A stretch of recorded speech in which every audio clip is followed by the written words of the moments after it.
I'd now like to bring in Graham Day with a number of questions. Yeah, thank you. Good morning. Before I get into the thrust of my questions, can I just be absolutely clear on something? Your role in investigating complaints, are you re-investigating the original complaint if it comes to you, or are you simply looking at the processes that were followed by the body in question to ensure that those were as they should have been?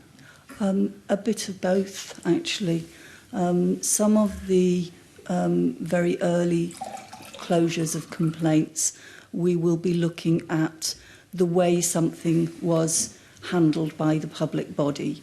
And we ask ourselves a number of questions. It's not just enough to do what you should have done. We also look at other things like, was there learning from complaints? Was it handled well? Was there good practice from it? And we may make inquiries about some aspect of something just to confirm that they are doing what they said they do. We follow that through. We don't just take everything on face value. Where it becomes more investigating some of the underlying issues is if we get into more detailed investigations, because we don't think that the outcome that was achieved necessarily reflects what we might be able to achieve or what should have happened.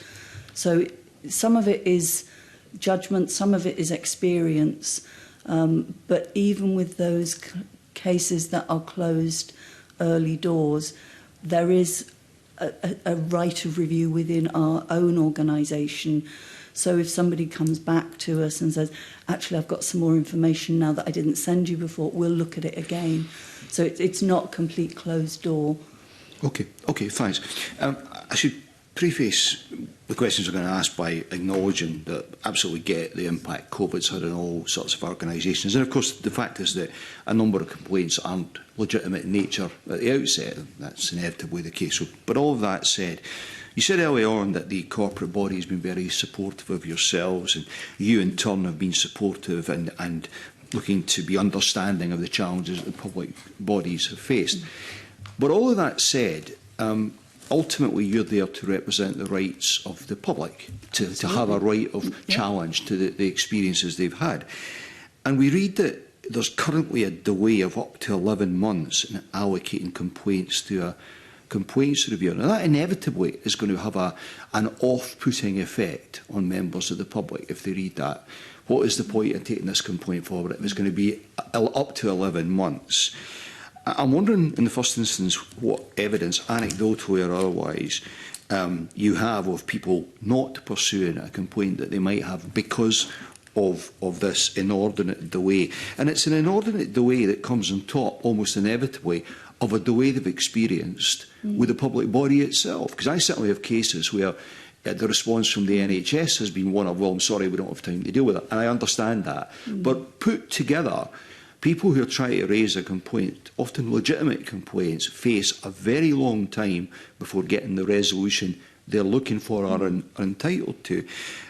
I'm interested in exploring with you that aspect, but also how this 11-month delay compares to where you were pre-pandemic. What would the experience of people been pre-pandemic? And also, on average, after it's allocated to a complaint reviewer, whether it proceeds to the full investigation or not, how long does it take on average to conclude that? Thank you. Okay, I'll answer part of it, and I'll probably ask Nikki to answer part of it as well. Compared to pre-pandemic, the 11 months as of yesterday was 10 months, which is encouraging. But pre-pandemic, it was around about 3 months, and that was 3 to 4 months, and that was reducing. I would say that in terms of the anecdotal evidence, it's a really interesting question, because one of the bigger challenges, I think, for us has been stakeholder engagement. So I've heard, not expressed in that way, but certainly groups like PASS, Patient Advisory Services, through their inquiries to us, I said, we need to get things moving. Can you get things moving? So we will, before it even comes to us, we found early in lockdown we had a big increase in the number of inquiries where people were trying to get answers at first stage, at local level. I've not heard anything specific about people not bringing their complaints to us. It wouldn't surprise me if somebody said that. I think we've tended to be more the opposite. We've said to people, when other MSPs write to us or other advocacy services, Citizens Advice, we are saying, please signpost people to us, because the urgent things will get picked up and looked at. I say I'm not happy that has been the position. But in terms of how they're progressing, I'm going to ask Nikki if she'd like to have a look at this bit, just to give my voice a bit of a rest. Thank you. And just picking up the point about anecdotally, so I think we know through our assessment and guidance team, people's responses to that are actually quite mixed. Some people are actually say that's absolutely fine. The priority is to get the complaint looked at, happy to wait. And obviously for other people, as you say, we recognise and appreciate that can cause additional stress. We know the longer that people sit within that complaint period, it can be incredibly stressful for people. But that is why we have the priority criteria, so we can try to help those people that are most vulnerable so that they're not sitting in that position. And as Rosemary's already alluded to, we do look for opportunities by putting cases through triage, and also look for opportunities for resolution. And I have to say the resolution isn't just on the non-complex cases. I think now, because we do have a system having standard complaints across Scotland, I wouldn't say there are many cases now that you open up and you think that that's a non-complex case. So resolution, although we think of that as a quick fix, actually these cases are still incredibly complicated. So just to make that point, in terms of case age, we have definitely seen the average case age rise significantly over this period of time. Prior to lockdown, it was very rare that we would have cases go over 2 years. The majority of cases would be closed in that 260-day target that we set ourselves. There are cases now that are, our oldest case is 2.5 years old, and there are a batch of cases, because they're not being allocated for 11 months, that are sitting between that 1 and 2 year mark. So our goal this year is very much to focus down on bringing those waiting times within the allocation pool down, so that our investigative staff can start turning these cases around and we can get back to that 260-day target, which was achievable pre-lockdown. Mm-hmm. Just to develop that slightly, if I may, so if you're at 10 months now, you were saying, so if someone came along today with a case that was deemed non-urgent, accepted as being such, how long currently do you think they would be in total before their case was dealt with? Even non-urgent, it would depend what it was. If you're talking about beginning to end, it could be that even though it was non-urgent, it was one that we could resolve. So it might get looked at within a couple of months, 2 or 3 months. If it sat in the pool of unallocated cases, then if we continue with the progress we're currently making, I would predict it would be about 6 to 7 months before it gets passed to an investigator, a complaints reviewer. And at that point, the length of time it takes would be very dependent on what the subject matter is. Okay, thank you. Okay, can we look at some specific public bodies then? Local authorities, for example, because we are, of course, the local government committee.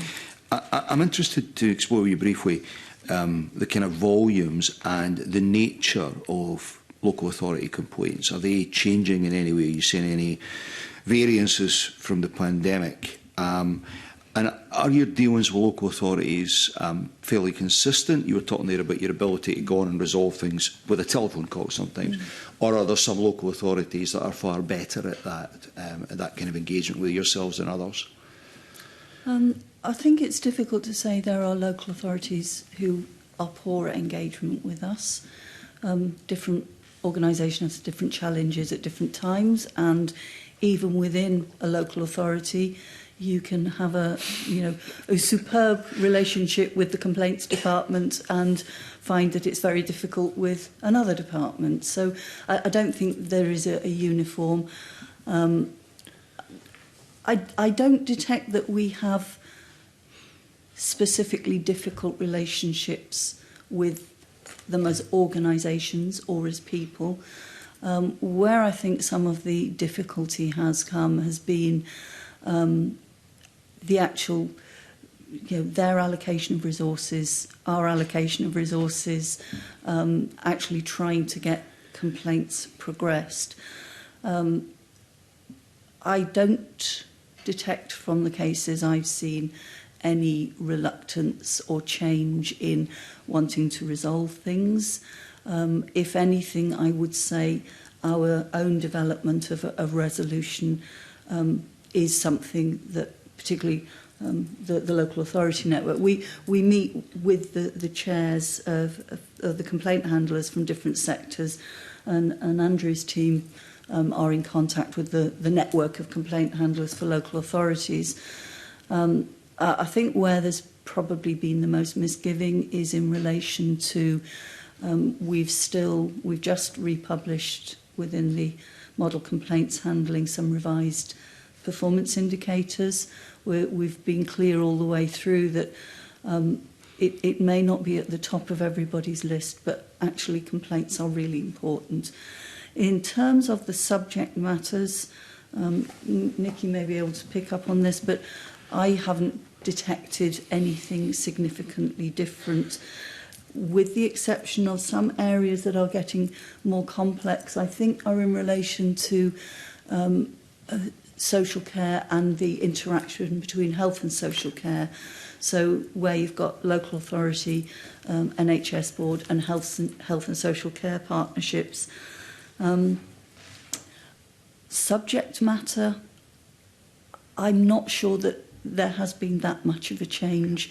It's more about the speed with which things are going through, I'd say, at the moment. I don't know if either of you wanted to add anything to that. I was just going to add about the engagement side. So my team, actually we're doing it this week, we meet with specifically local authority complaint handlers, and there's a real positive relationship there. Although they are stressed and they are stretched, we've continued to encourage them to signpost to us, as Rosemary said. But again, we've taken on feedback from them through the pandemic to say, okay, we realise that things are maybe a little bit difficult. How can we help you to make things better for people that are coming to complain? And that's why we've refreshed those performance indicators, is to make them really focus on getting through them in a timely fashion. So my team certainly support them with that, and we point them towards good practice, or have you tried this? And the resolution work that Rosemary spoke about, we delivered a session so that we're all using the same language, so that members of the public know that the language they'll get from local authorities will be exactly the same as they get when they come to us. So I guess the most exercised and agitated of complainants who come to you will often hold a view that there's something wrong with the system, where the body they've complained against continues to investigate itself up to that point at various levels of escalation. But from what you said earlier, Commissioner, you feel that the system is actually improving in terms of its performance. I think complaints handling is, and it's an interesting.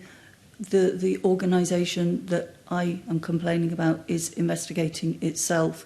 When model complaints handling first came in, there's the idea of the very early stages, try and resolve it quickly, which I'd say has not been happening because of lockdown. Often the thing being complained about is something that you can just fix. And so it makes sense that it is the person, look, I'm not happy with what you've done, yeah. Can you fix it? Now, in terms of the investigation, a more detailed investigation, while it's the same organisation, there are a number of underlying aims with this. Obviously, the complainer, it's about trying to get a complaint looked at. And I know we've focused on our relationship with the public bodies, but that is not in favour of complainers. If we can get them to deliver it better, it is for complainers' benefit. Now, it's not necessarily the same person who's delivered a service that would investigate it. It might be the same area of service. But fundamental to this is learning and improvement.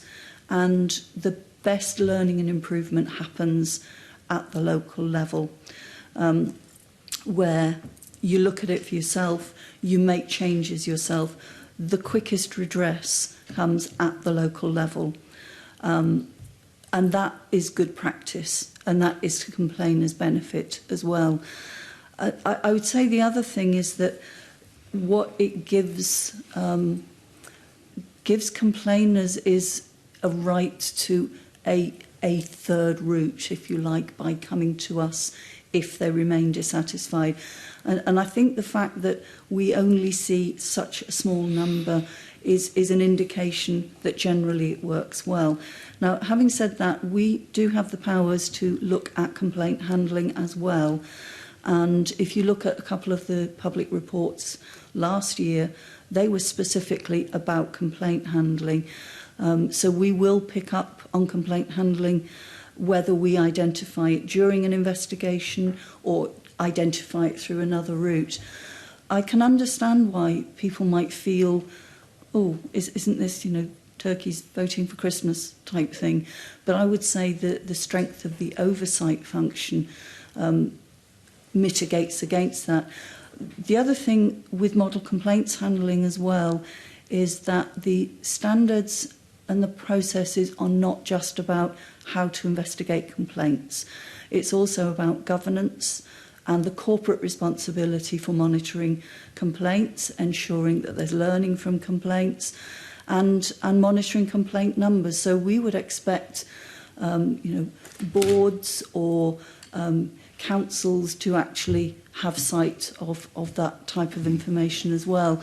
And I think as a complete package, it works. The fact that other ombudsmen around the UK, other jurisdictions, have now followed suit in that, I think highlights that ultimately it's trying to get the best outcome for the complainer at the soonest point, and ideally about learning from that so it doesn't happen to somebody else. Okay, thank you. I've got one final question, Convener, if I may, which is around your interaction with the Scottish Housing Regulator. You also have a memorandum of understanding. So how in practice do you share any insights into complaints about social landlords with the regulator? How does that work? I would say part of it is through our housing network, which I'll ask Andrew to comment on in a minute. We don't get a huge number of housing complaints in comparison to all our complaints. But what we do with all our complaints is we monitor our own intelligence from them, if you like. And if we found that there was any form of trend or any significant issue, then we would be likely to share that with the housing regulator or any other regulator. Obviously, it has to be at an anonymised level in terms of the actual information. But this, I think, is about us looking for themes and trends. We also have attend the housing network, which is complaint handlers from the housing, the RSLs themselves, and so share good practice. They're quite, or pre-lockdown, were quite a dynamic group. I think, Andrew, they're reconvening now, aren't they? Yeah. Again, it's much like the local authority where, one of the officers from my team go to those meetings on a regular basis. There's a lot of data, but what we're trying to move towards is being a bit more data savvy when we see it, so that we can identify, as Rosemary said, if there are any themes or trends, and then we make recommendations, and then we say, this is how we can support you with this, or we can direct you to something. It's certainly one of the networks that's been a bit fluctuating in terms of people being available to sit in them, but we've got to refocus on it now, as with many of them, and over the next year in our business plan, it is about more engagement and how we can essentially move from supporting these meetings to sharing information. And then, like I said, it's the important bit for my team is sharing that learning and improvement, and then hopefully that filters down. So we're supporting this resolution model at all stages. Okay. I'd say one of the areas where RSLs do struggle, as did local authorities who had housing before them, which is with antisocial behaviour type complaints, because they're very often difficult to resolve. They're very often cases where you can't tell one party what's happening with another party. And I think those are the ones where what we would be encouraging is, certainly good communication. And for ourselves, they can be quite difficult as well, because we can't always explain exactly why we come to a conclusion we have. Okay, thank you very much. Thank you.